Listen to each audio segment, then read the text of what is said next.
very good evening to you. Welcome to Prime TV News. I'm Ishara. Now tonight, it's time for your headlines.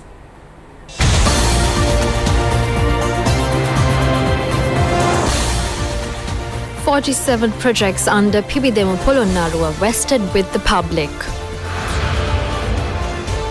Gaul will be given a new lease of life.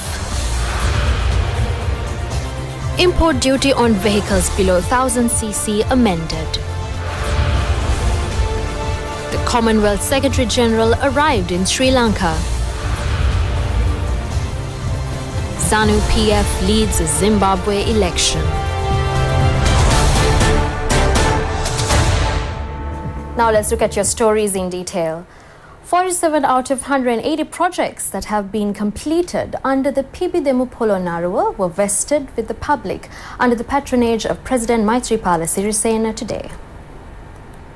The opening of newly completed development projects will be vested with the public tomorrow and day after as well. Pibidemu Polonnaru is the biggest development initiative carried out in Polonnaru after the Sinhalese kings. The historical program to open the development projects in Polonnaru commenced at the Divulankadewala Central College under the aegis of President Sirisena. The president was warmly welcomed by the students of the college. Addressing the opening ceremony, President Sirisena said that the government will commence huge development initiatives to iron out education gap in rural and urban areas. 6,000 million rupees has been allocated for the Pibidemu Polonnaru program. It is the highest allocation made by a government that ruled in Sri Lanka. Hundreds of newly accomplished development programs were vested with the general public during last 3 years. The newly accomplished programs will benefit the younger generation immensely. The president also opened the newly built bus station and market complex in Hinguragoda. The Madirigiriya bus station was also vested with the public today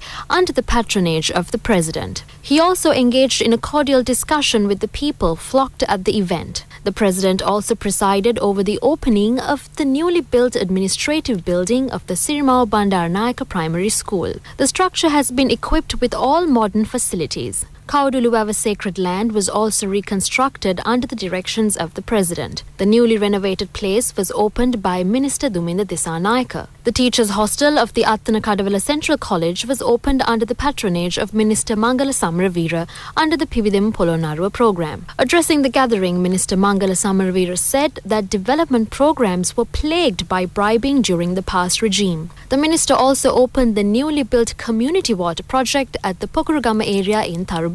The community water project was constructed with the support of the Jinasena Private Limited at a cost of 2 million rupees. A large number of kidney patients have been reported from the Tarubima area, and the new water project will provide clean water to the residents. Minister Mangala Samaravira and State Minister Mohan Lal Grero presided over the opening of Madudamana Primary School's new classroom building, which was constructed at a cost of 7.5 million rupees. The Sri Lanka Air Force has contributed to the construction.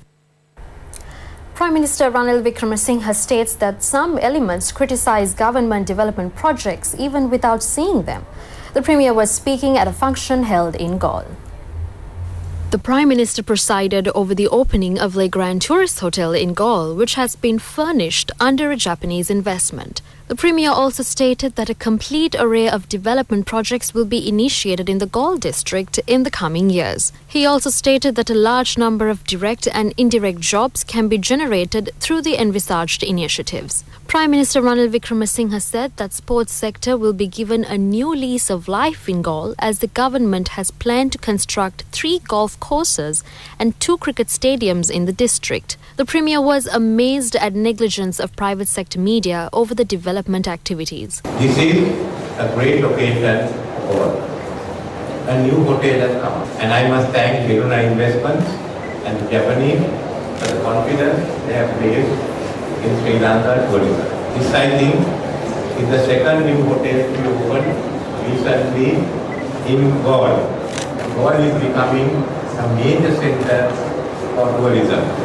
With 2 international airports, Karunayaka and Mattara, Gaul is situated in the center. We aim to promote tourism and we are very proud, and that will stay as our key short-term income and job field. So we have to thank you. There's big potential here, and you are carrying on with other investments in Sri Lanka, and I have no doubt that Belluna here will be one of the jewels. For Belluna's crown, we'll have Lee Grand Hotel as one of it. It's a wonderful site overlooking the fort. Ministers Vajra Abewardena, Dr. Sarath Amunugama, Parliamentarian Vijaypala Hettiarachchi and several other distinguished people were present at the opening. The duty on vehicles with an engine capacity below 1000 cc has been amended. The duty amendment will be in effect from today. The duty on non-hybrid vehicles with an engine capacity lower than 1000 cc will be 1.5 million rupees. The duty on a hybrid vehicle with an engine capacity lower than 1000 cc will be 1.25 million rupees. The increased duty will not be applicable for vehicles imported based on letters of credit established on or before August 1st, 2018 and cleared from Sri Lanka Customs on or before the 31st January 2019. Meanwhile, the duty on cigarettes have also been amended. Accordingly, the duty on cigarettes will be increased by 3 rupees and 80 cents from today. Commonwealth Secretary-General Patricia Scotland has arrived in Sri Lanka. She was welcomed by officials of the Ministry of Foreign Affairs at the Bandaranaike International Airport in Kadunayake this afternoon. Patricia Scotland will be in Sri Lanka for 4 days under her official visit. During her visit, she is scheduled to meet Prime Minister Ranil Wickremesinghe, Foreign Minister Tilak Marapana and several other key officials. This is the first visit of Patricia Scotland to Sri Lanka. The government has taken measures to increase benefits provided by the Suraksha insurance scheme for school children.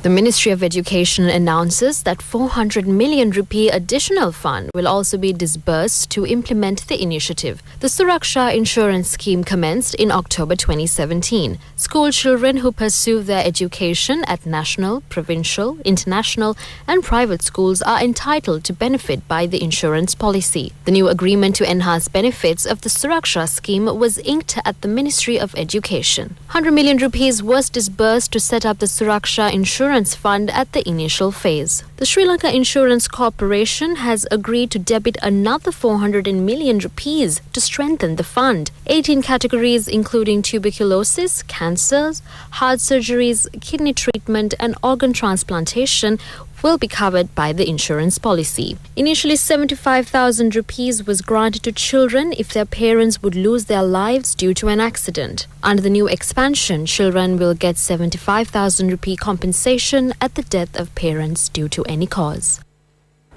State Minister Dr. Harsha De Silva refutes the allegations levelled by parliamentarian Bandula Gunawardena on the Sri Lanka-Singapore Free Trade Agreement. The State Minister said that parliamentarian Bandula Gunawardena has equalled the Sri Lanka-Singapore Free Trade Agreement to the pact signed with the English in 1815. Dr. Harsha De Silva said that such agreements were signed by the previous government, not the current government. He was speaking at a media briefing held at the Sirikota Party headquarters today. The State Minister explained that if the free trade agreement is not beneficial to Sri Lanka, the Sri Lankan party is entitled to withdraw from the agreement as per the clauses included in itself. He highlighted that assigning the land block of the army headquarters is similar to the convention signed with the English, and the Sri Lankan government will not be able to withdraw from the agreement. He explained that the current government was able to even amend the Port City Agreement as well. He said that previous government had entered into an agreement to sell out 50 acres in front of the President's office. Dr. Harsha De Silva emphasized that no such fate will be experienced by Sri Lanka. Dr. Harsha De Silva emphasized that no such fate will be experienced by Sri Lanka due to the Sri Lanka-Singapore Free Trade Agreement. During the past regime, a large number of Chinese manpower was imported into Sri Lanka. The minister said that nobody questioned the previous government's move to bring Chinese nationals, including Chinese prisoners, to construction industries in the island nation. He said that the previous government sponsored such acts. Notices were issued to former Presidential Chief of Staff Gamini Senarath and 3 others to appear before the Special High Court on the 24th of this month.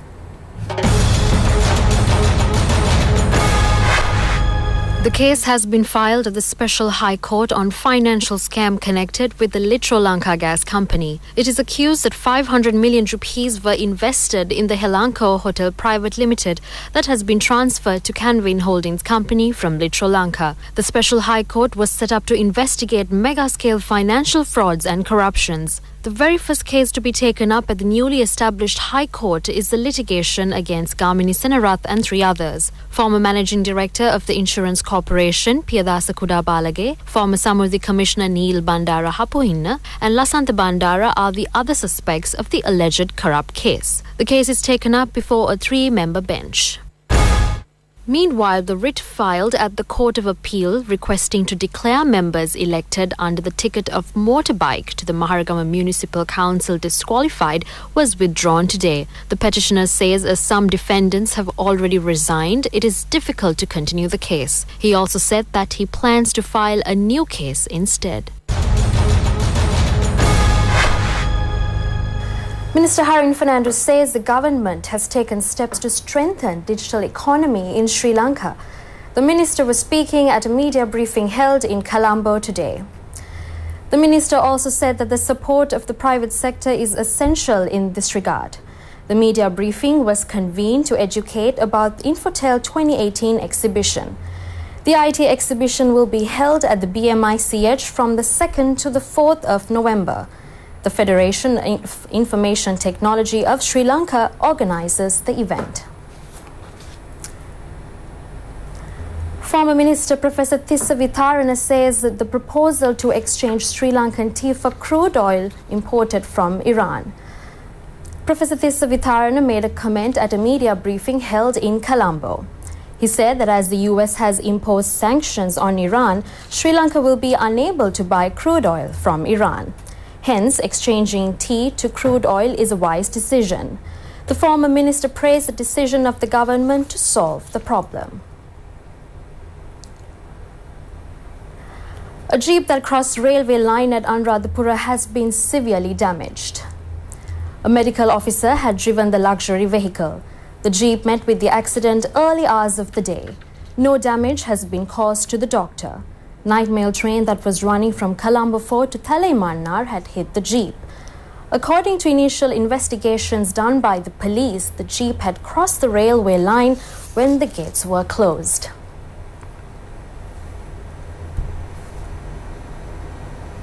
And that's all we have for you today. For more information, you can visit itnnews.lk. I'm Ishara Nautana. Good night.